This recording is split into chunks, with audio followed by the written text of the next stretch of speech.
Hey, see Sparky, Fifer, 1250 AM, The Fan, in a new location. Normally, broadcasting on the 1250 studios for the first time ever, broadcasting out of my basement. And I feel like Nathan's bedroom, or not his bedroom, but somebody's bedroom in his house still looks better than my brick wall basement that I'm broadcasting from on the Odyssey Sports YouTube page. He has a Fear the Deer thing. I have a Clay Matthews canvas. So I like my Clay Matthews canvas, but it's not comparable to your Fear the Deer thing, Nathan Marzion. No, you gotta get the Bucks thing in the background there. I mean, I love the Packers, love Clay Matthews. Yeah. Great Packers win yesterday to start the Yeah. season. But hey, it's always Buck season, you know. Jordan Love, man. Woo-wee. Bears fans not happy. Listening to 670 to score today. Just crying, host crying. Just not a good day at all. All right, let's talk first about the Adrian Griffin comments to the media in the Milwaukee Journal Sentinel today. And this was by Jim Orzowski, who, again, put some of the comments in here. And the question was to Griffin, what are your thoughts on Giannis's comments? Of course, the ones in the New York Times talking about, he wants people to dedicate themselves to basketball and have time away from their family like he does and so forth. And pretty much, he wants to make sure they're all on the same page to win a championship and so forth. Griffin said, quote, well, Giannis and I are on the same page. We have a great relationship so far, and he's been just pleasant to get to know.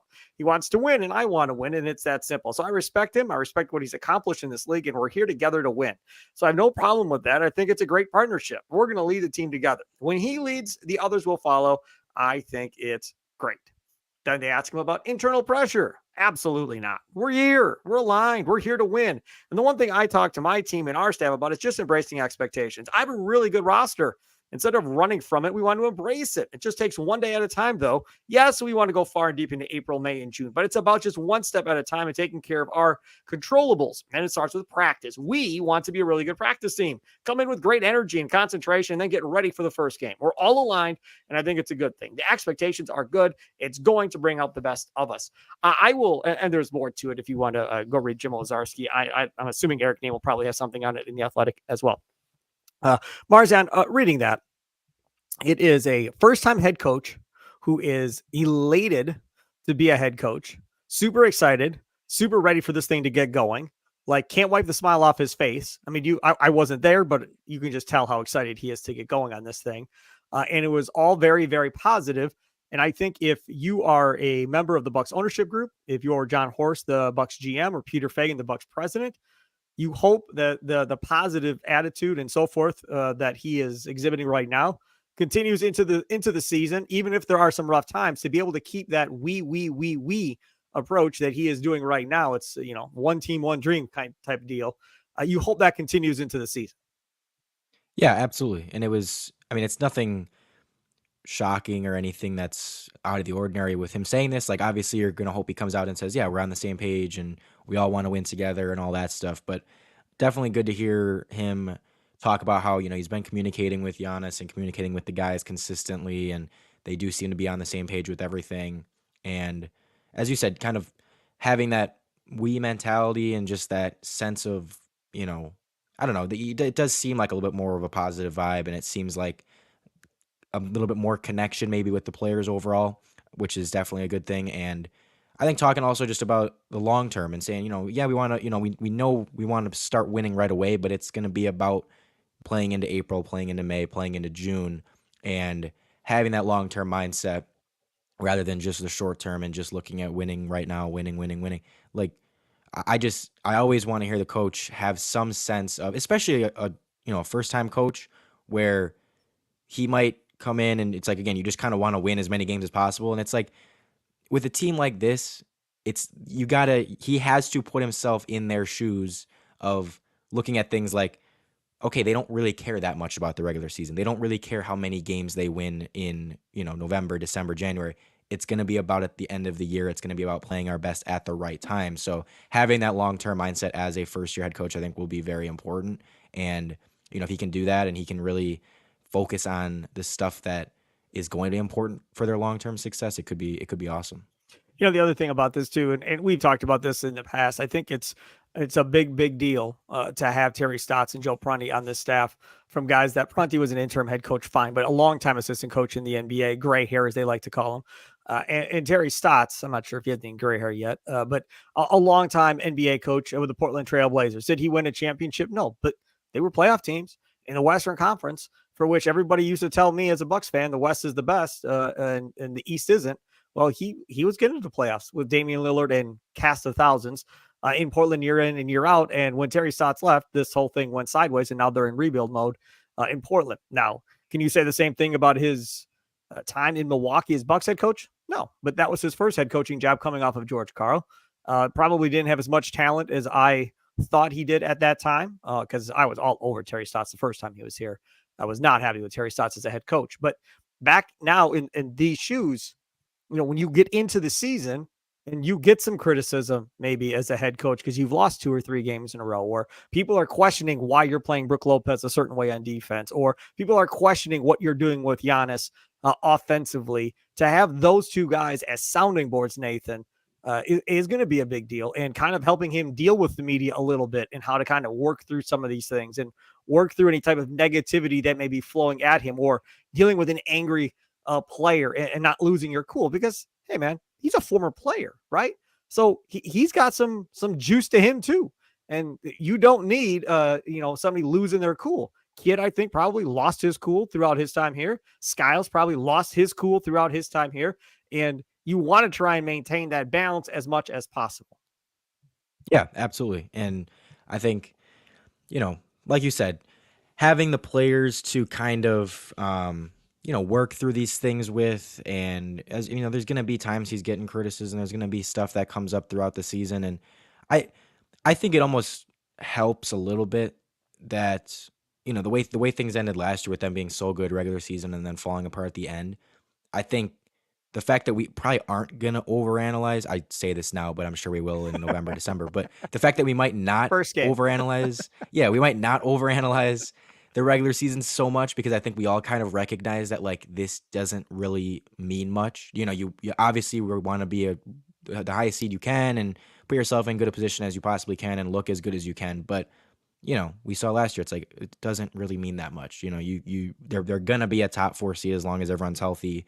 They're gonna be right there. It's just about playing your best at the end. And so that might help a little bit, that we're not gonna be freaking out, hopefully, about every little thing in the regular season and like freaking out about losses, because it's like, okay, it doesn't really matter. We just won a bunch of games and lost in the first round. We can lose some games, and I think people, at least the casual fan, I think would chill a little bit on overanalyzing everything, and that could just, again, I think that it could be a good situation for him to come in, rather than one where things might be overanalyzed a little bit more. I think we're kind of in a position where we all know that the regular season's pretty meaningless overall.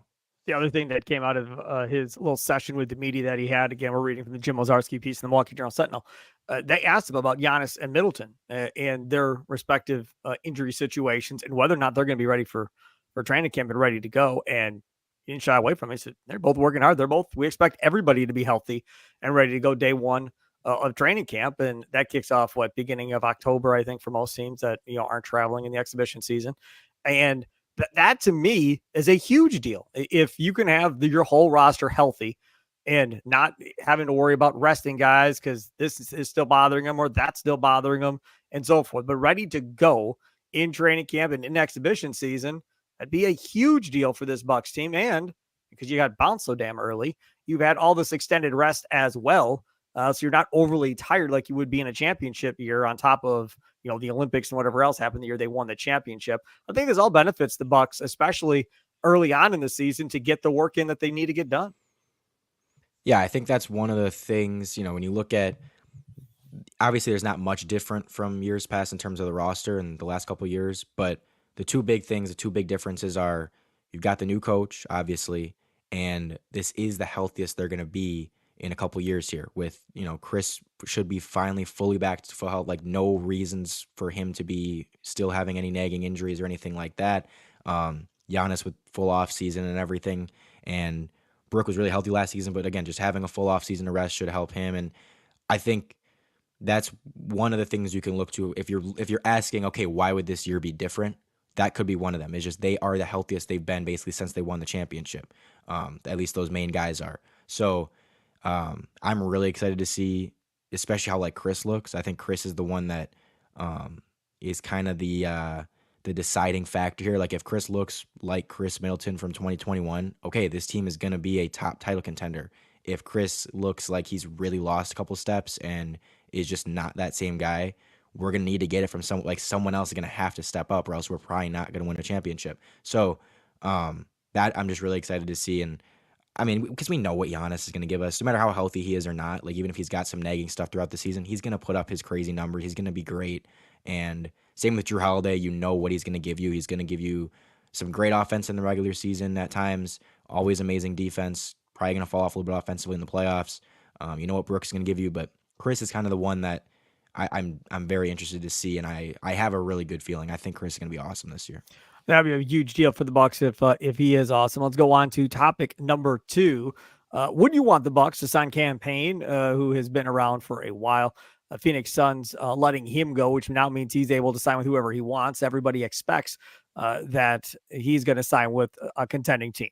Obviously, why wouldn't you want to sign with a contending team? Unless, somebody promises him a starting point guard job somewhere else in the league, and maybe not a great, team to contend with, but a chance to go start and be the guy. Maybe then he takes it. I don't see that happening. So it's probably going to be a backup job somewhere.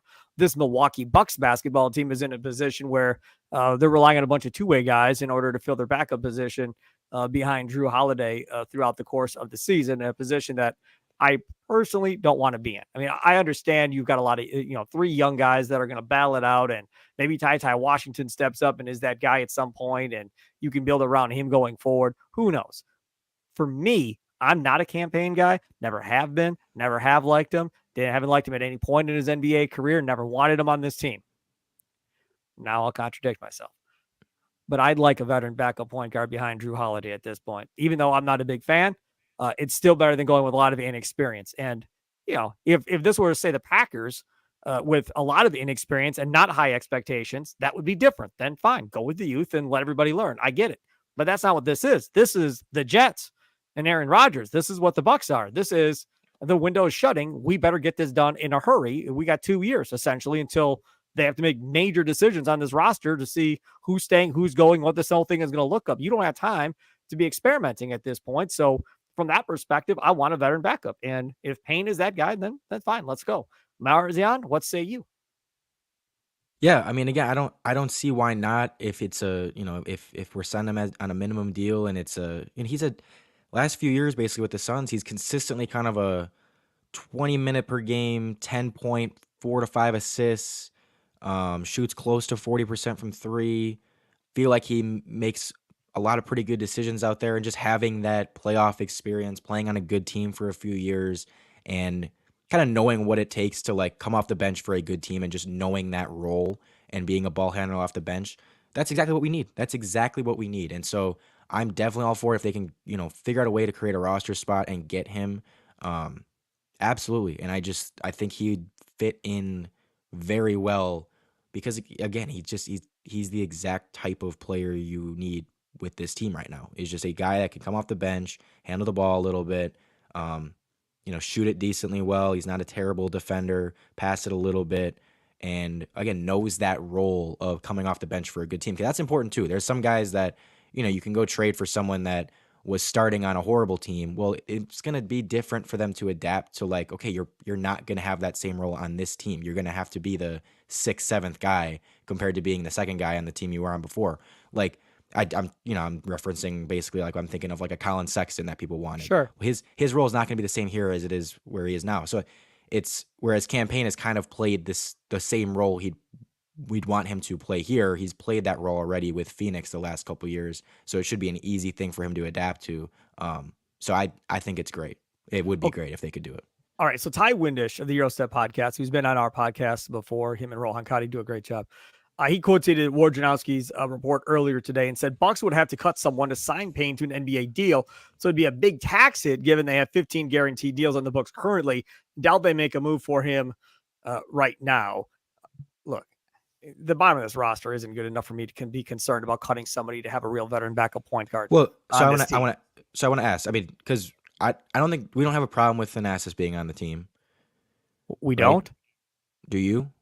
He sucks. Of course I do. But again, the reality of the situation is we know he has to be because of Giannis. Yeah, but well, yes, that's I basically what don't I'm saying. want him. Yeah, Right. that's basically what I'm saying is you're probably not cutting Thanasis. Right. Robin is Cam Payne is better than Robin Lopez, but at the positions, I don't know. I mean, we kind of need a body to put behind Brooke Lopez at center. Agreed. Yes, So Robin stays. Robin can stay, and then you got AJ Green, Chris Livingston. Yeah. And again, Which one of those? I mean, you gave that deal to Chris Livingston as the last pick in the draft. Yeah, which I don't understand. For the life of me, they better be right on whatever this was. I don't know. And clearly they love AJ Green. So he earns his way onto this roster after being a two-way player last year. And I understand that. I get it. But all I got to say to this is if I'm cutting somebody to move on, I'm not worried about moving on from Livingston or AJ Green. And I know a lot of you love using AJ Green because he can shoot it. But I'm fine moving on from either one if that means bringing in a real veteran backup point guard. Can you, I don't know the rules, but can you cut or waive a player that you like just recently signed or that's like a rookie? Can you do that? I don't know. I know there's sometimes there's some rules of, I know there's like traded player rules. Yeah, it's like middle of December, end of December, something like that. Yeah. If you sign a free agent or something like that, you have to wait so long. Yeah, I'm horrible at the CBA. I'm be the first one to tell you I'm horrible at the CBA.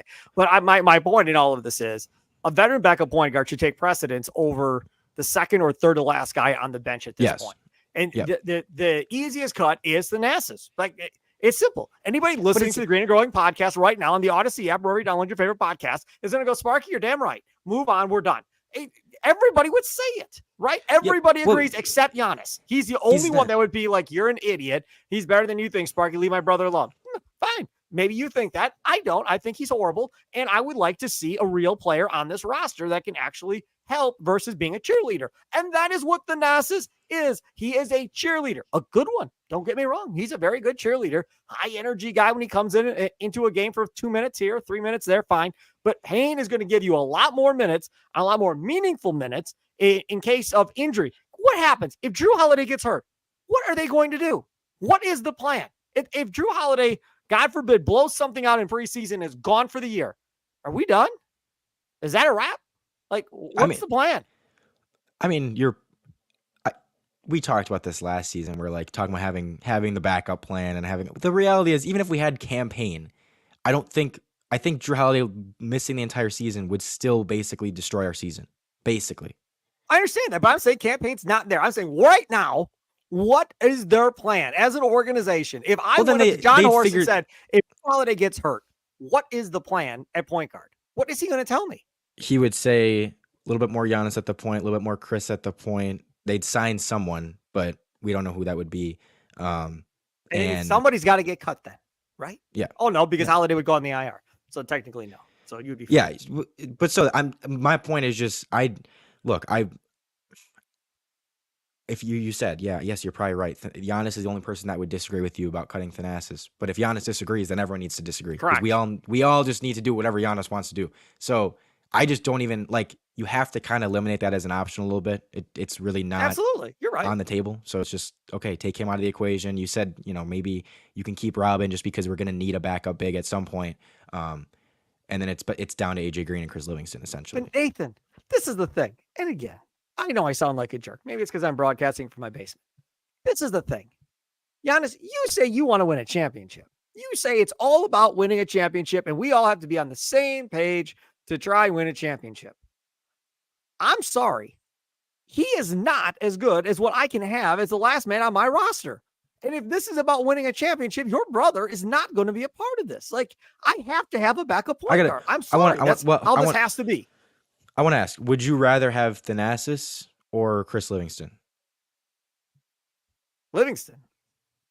Thanasis is who Thanasis is. Livingston, at least you have some upside and might be able to get better going forward. Athletically, he's probably more athletic than Thanasis is at this point. So, yeah, I guess I would go Livingston because unless you disagree. I mean, if you think Thanasis has a ceiling that he hasn't hit yet. No, he doesn't have a ceiling. No, I'm not saying that. I'm just saying I think as a very last guy on the bench, I don't think it's a problem with Thanasis. I would just be trying to move Cam Payne into like the 12, 13 spot rather than the 15 spot and taking Thanasis out. But I know what I totally get. Like, I get it. I don't know. I think when you say Thanasis, you can get a better 15th man than Thanasis. I don't really know if that's true because 15th man, Cam Payne is not a 15th man, is basically what I'm saying. Cam Payne's not a 15th man. No, but those guys in front of Thanasis are going to slide down to the end of the bench. Now, Livingston is your 15th man on the bench, or whatever the case may be. AJ Green is your 14th man on the bench, or Andre Jackson, whatever. Those guys end up being at the end of your bench. But Eric Name just wrote a piece on this the other day. The Athletic, was it last week? And he was talking about all the young guys on this roster and kind of what it looks like from a future perspective is some of the young guys that they're going to go into the season with, and how good some of these young guys are, what kind of ceiling some of these young guys have, and so forth. So if being younger and more athletic and kind of building towards the future while still trying to stay in the present is a thing, then you can't move on from Livingston. You can't move on from Green at this point. Thanasis does not fit into that plan. Listen, I know, Thanasis knows, and Giannis certainly knows, that if Giannis goes somewhere, Thanasis is going with him because he's not staying here. You're no longer welcome. Have a good day, sir. It's over in Milwaukee as a Milwaukee Buck. I mean, it's done. I'm sorry. It's over, Nathan Marzion, for Thanasis. The first day Giannis goes, I'm out. The next day, Thanasis is gone. See ya. Yeah, but basically all I'm saying is I don't have a problem. I sound like a meanie now because of all of this. No, I know. Just being honest. I understand. No, I'm in the same page where, like, I totally get there are much better players out there than Thanasis. I totally get that he probably wouldn't be on an NBA roster if it wasn't for Giannis being his brother. But I'm just saying I don't have a problem with him as my 15th guy necessarily.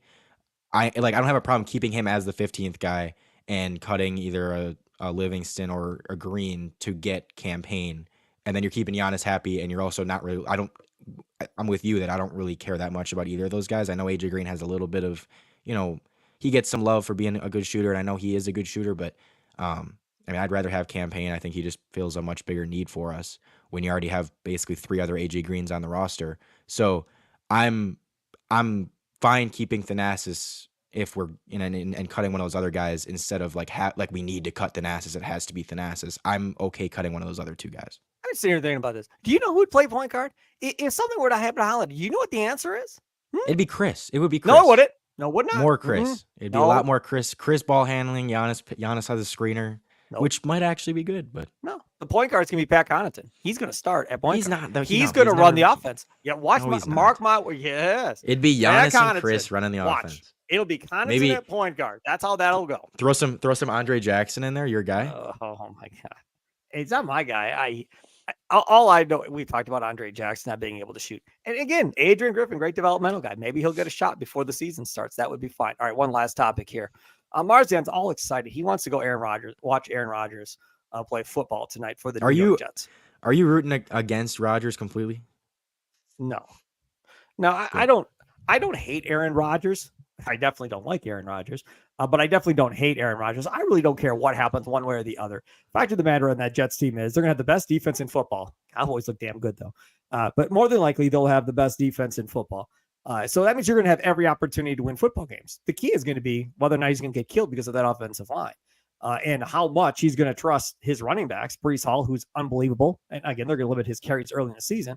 And then Dalvin Cook, right? So if he audibles out of running plays like he did in Green Bay to try and throw it and put himself in harm's way with a bad offensive line, then it may not go as well as he wants. But if he actually allows them to run the football like they should run the football at this point and not put it all on Aaron Rodgers, I think the Jets could be pretty good. If you go listen to Curd and Long, the podcast I do with Ryan Horvat made an interesting point about how he thinks Jordan Love is a better fit for this current Packers team than Rodgers would have been this year. It's an interesting point. Ryan Horvat from BetMGM tonight. Go download Curd and Long today. So we got sidetracked. I apologize. All right, here is the next topic. And this is, again, something else that I just shake my head sometimes at what happens in sports. There is a proposal out there for a rule to be put in place because we do not like star players sitting in the NBA. And that is something that they are going to try to eliminate. And the way they're going to try and eliminate this is simply by saying you cannot rest 2 star players on the same evening. To which My response is, and always will be, so who's determining who a star player is? Like, is Adam Silver going to send out an email to the whole league and go, these are who we consider to be star players in the NBA? And going forward, you cannot rest two of these guys if you're on the same roster with him. This is from Shams Charania, NBA Board of Governors, expected to vote this week on a new policy that a team is unable to rest two star players in the same game, sources tell The Athletic. Many league discussions over past 1 to 2 years have centered around stars playing more, curbing load management.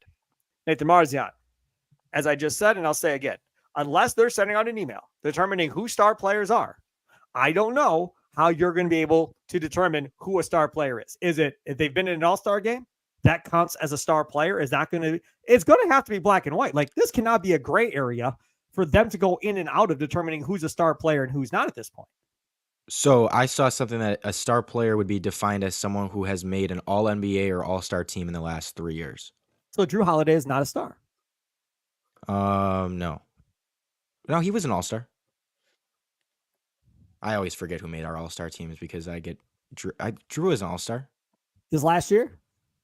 Yeah, last year was an all-star. Last year he was an all-star. Yeah, right. So that means they can't rest Holiday, Middleton, and Giannis. They can't rest two of them.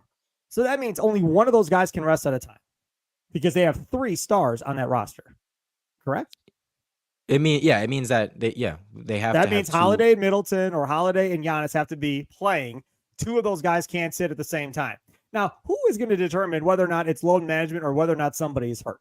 Because with Giannis, you could say his knee hurts every single day of the year, and I don't know how you're going to prove to anybody that his knee doesn't hurt. Only Giannis knows if his knee hurts, Nathan Marzion. How is Adam Silver going to determine if Giannis is telling the truth about whether his knee hurts or not? See, there's going to be little loopholes with this. There's going to be that stuff that teams still find a way to work around with.